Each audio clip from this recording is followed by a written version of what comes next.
I'm Gabriel Morency for Sports Interaction. The Sweet 16 continues, and I've got my sweet tooth on. Let's do this thing. Ohio State, Tennessee. I don't care if this is basketball. I don't care if it's football. Hell, I don't care if it's volleyball. You know it's going to be good.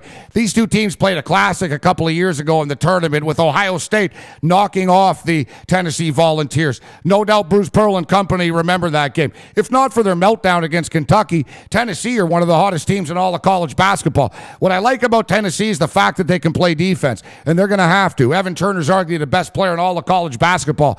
There's too much talent on the floor for this game not to go over the number. Yes, I am a little bit put off by the fact that it's going to be played in a football stadium, but hey, it is what it is, and they're playing all these games in football stadiums for the most part from here on out. Give me the Tennessee Volunteers plus the points and the over in a basketball game that I think it's going to come down to the wire, and I do believe that Ohio State will win, and I won't be shocked if Evan Turner, hits another one of his buzzer beaters. If Ohio State wins this basketball game and Michigan State is able to beat Northern Iowa, which I think they will, we've got a great Big Ten collision here. And you look at the Michigan State Spartans. The fact of the matter is Tom Izzo's gotten rich. Tom Izzo drives around in fancy cars because of basketball games like this. Michigan State's not going to get caught looking past Northern Iowa. Yes, there's a potential dance with Ohio State at stake here. Tom Izzo's just too dominant. Sweet 16 basketball is Tom Izzo's time of the year. Don't buy into much of the fact that Kalen Lucas isn't going to be in the lineup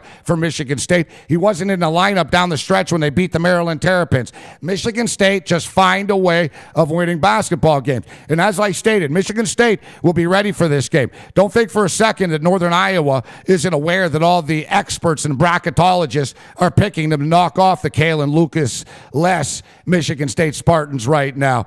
Tom Izzo's aware. Ben Jacobson, the head coach of Northern Iowa, just got a 10-year contract extension and a raise. Maybe they should have waited until after this basketball game. I'm going all Big Ten, baby. Give me the Michigan State Spartans in a close and bruising basketball game. Let's swing it over to the Lone Star State. St. Mary's weren't even supposed to be in this tournament. Then they weren't going to beat Richmond. Then they had no chance against Villanova. Well, here they are right now. Unfortunately for the Gales, they got to dance with the Bears. Don't feed the Bears. And there's going to be a lot of people feeding the Bears in the Lone Star State. This game's taking place in Houston, Texas. A distinct advantage for Baylor. I imagine the whole university will be in attendance. Baylor's a dangerous team and an athletic basketball team. They're also a smart team as well. This is going to be a great matchup. Generally, I like to side with the underdogs in situations like this.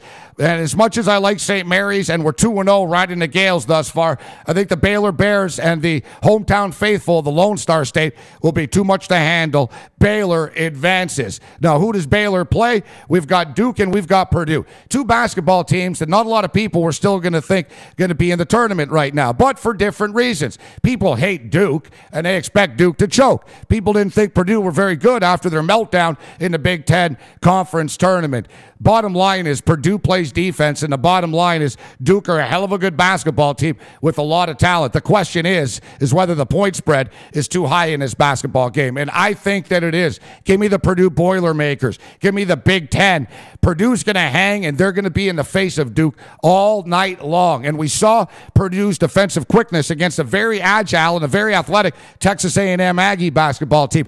Purdue matches up athletically well with the Duke Blue Devils, and they won't be intimidated by the pedigree. And if there's any kids that are smarter than the Duke faithful and alumni, it's the Purdue Boilermakers. We're not talking about Miami, Florida here. And if you have any reservations about the Purdue Boilermakers, I'm sure you've all heard by now about the teenager in Chicago who has nailed the first two rounds perfectly. His brackets are perfect, and he's got the Purdue Boilermakers to win it all when it's all said and done. Speaking of which, you can get the Purdue Boilermakers at like 50-1. And I love all the props that Interaction has up on the board. East versus West. Which conference is going to win the tournament? Great times ahead. I'm Gabriel Morency for Sports Interaction. May the winners be yours.